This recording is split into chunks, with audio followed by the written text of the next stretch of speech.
బల్కంపేట ఎల్లమ్మ ఆలయం హైదరాబాద్ లోని 15వ శతాబ్దానికి చెందిన ప్రాచీన దేవాలయం. హైదరాబాద్ లోని ప్రసిద్ధ ఆలయాల్లో ఒకటి బల్కంపేట ఎల్లమ్మ ఆలయం. నగరంలోని అభివృద్ధి చెందుతున్న ప్రాంతాల్లో ఒకటైన బల్కంపేటలో ఉన్న ఈ ఆలయం ప్రత్యేకించి ఆదివారాలు మరియు మంగళవారాల్లో భక్తులతో నిండిపోతుంది. ఈ ఆలయం ముఖ్యంగా బోనాల జాతర పండుగ కోసం ప్రసిద్ధి చెందింది. బోనాలు అనేది హైదరాబాద్ లో అత్యంత ప్రాచుర్యం పొందిన పండుగ. ఈ ఆలయం దేవత ఎల్లమ్మకు అంకితం చేయబడింది. ఎల్లమ్మ అంటే ప్రపంచ తల్లి అని అర్థం మరియు దేవతను అచ్చంగా అలానే భావిస్తారు. అందుకే ఆమెకు మరొక పేరు జగ్గదాంబ అని పిలుస్తారు. కొంతమంది పురాణాల ప్రకారం ఎల్లమ్మదేవి అనేది రేణుకాదేవి అవతారంగా చెబుతారు. ఇంకొంతమంది మాత్రం ఆమెను రేణుకతో దగ్గరగా ఉన్నదిగా భావించడంతో పాటు భిన్నమైన దేవతగా కూడా గుర్తిస్తారు. కథ ప్రకారం రేణుక మహారాజ రేణుకుని కుమార్తె కాగా ఆమె జమదగ్ని మహర్షికి భార్యగా చెందింది. వారికి 5 కుమారులు. వారిలో ఒకరు పరశురాముడు. ఒకరోజు రేణుక తన గృహ కార్యాల్లో ఒకటి చేయడంలో విఫలమైంది. దీనికి కోపగించిన జమదగ్ని ఆమెను ఇంటి నుండి వెళ్లిపొమ్మని చెప్పాడు. బాధపడిన రేణుక కొన్ని మునుల సలహాతో శివలింగం ముందు పూజలు చేసి బ్రాహ్మణులకు భోజనం పెట్టడం వంటి పర్యాయ పశ్చాత్తాప విధులు చేసింది.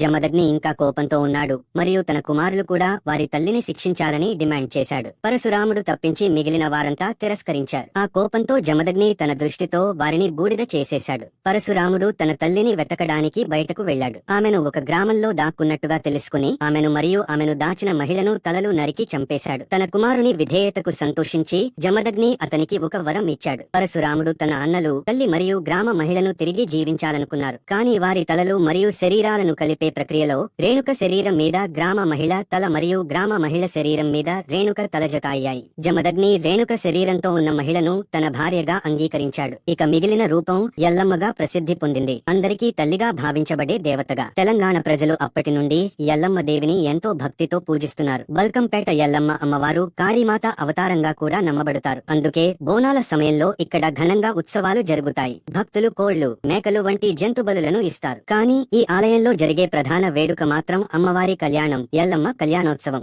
బోనాల జాతర బల్కంపేట ఎల్లమ్మ ఆలయంలో గోల్కొండ బోనాలు, ఉజ్జయిని మహంకాళి బోనాల అనంతరం ప్రారంభమవుతుంది. బల్కంపేట ఎల్లమ్మ ఆలయం హైదరాబాద్ లోని పురాతన దేవాలయాల్లో ఒకటి. ఈ ఆలయం మొదటిగా 15వ శతాబ్దంలో నిర్మించబడింది. అయితే ఇప్పటి రూపాన్ని ఇది 20వ శతాబ్ద ప్రారంభంలో పొందింది. ఈ ఆలయంలో అమ్మవారి విగ్రహం భూమి మట్టం కన్నా 10 అడుగుల లోతులో ఉంది. ఆలయ ప్రాంగణంలో ఉన్న బావిలో నీరు అన్ని రకాల రోగాలకు ముక్తి కలిగిస్తుందని భక్తుల నమ్మకం. ఈ నీటిని తీర్థంగా పిలుస్తారు. ఆలయంలో అఖండ జ్యోతి కూడా ఉంది. ఇది ఆలయం పునఃనిర్మాణ సమయంలో వెలిగించబడింది. ఇంకా ఆలయ ప్రాంగణంలో గణపతి, నాగదేవత, రాజరాజేశ్వరి, శ్రీ పోచమ్మ దేవతల ఆలయాలు కూడా ఉన్నాయి.